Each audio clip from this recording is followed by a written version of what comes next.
Bom dia, boa tarde, boa noite, caros alunos, caras alunas.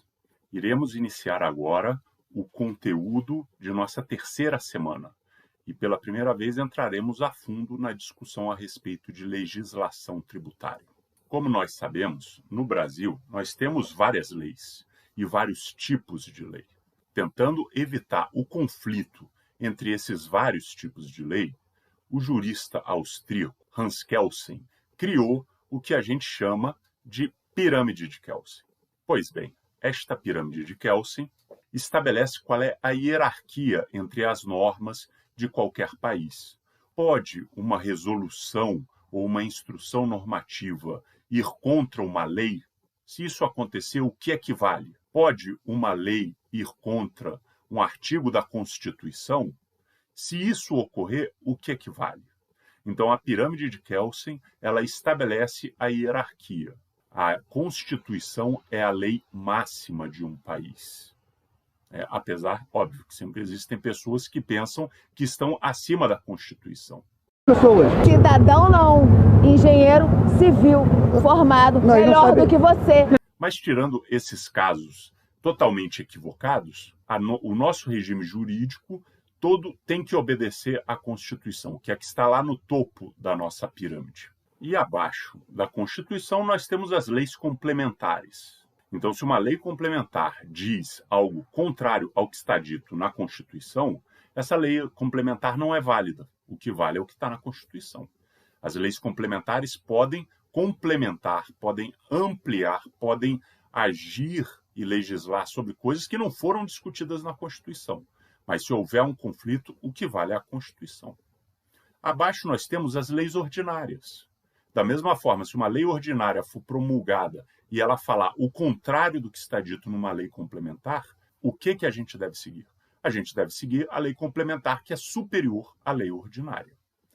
De embaixo vem as medidas provisórias e as leis delegadas, né? E na base da nossa pirâmide são resoluções, que são atos muito mais administrativos do que propriamente legais. Então, a nossa estrutura de norma segue esta hierarquia e ela é fundamental para a gente entender como funciona o nosso sistema jurídico. Mas se a Constituição está no topo do nosso sistema jurídico, é a lei máxima dele, a pergunta que nós temos é: o que diz a nossa Constituição a respeito do sistema tributário nacional? Quando a gente vai ler e estudar a Constituição, e a leitura de leis, e principalmente, portanto, da Constituição, é uma atividade importantíssima para todos os administradores públicos ao longo do tempo. Então, não é algo que você estuda para a matéria apenas, é algo que a gente precisa estar sempre acompanhando ao longo da nossa vida.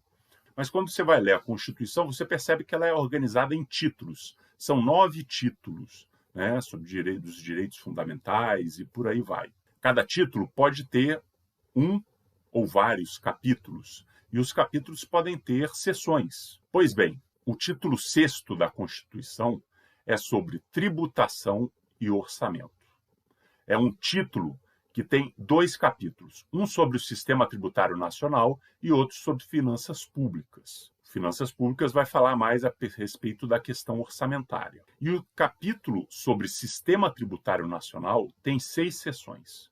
A seção 1, dos princípios gerais, a seção 2, das limitações do poder de tributar, a seção 3, dos impostos da União, a seção 4, dos impostos dos estados e do Distrito Federal, e a seção 5, dos impostos dos municípios. Por fim, a seção 6, a respeito da repartição das receitas tributárias. Ao todo, esse capítulo tem 17 artigos. Ele começa no artigo 145 da Constituição e vai até o 162. Antes disso, nós temos algumas menções, falando sobre as atribuições do Congresso com relação a tributos, as atribuições e responsabilidades do presidente da República em relação ao sistema tributário, os deveres da União, dos estados, dos municípios, que são temas anteriores a esse título 6º, que têm ligação com a questão tributária. Mas existe um título e um capítulo específico sobre esse sistema tributário nacional. E agora, sem substituir a necessidade de ler a Constituição, vamos falar um pouco desse capítulo e das suas seções.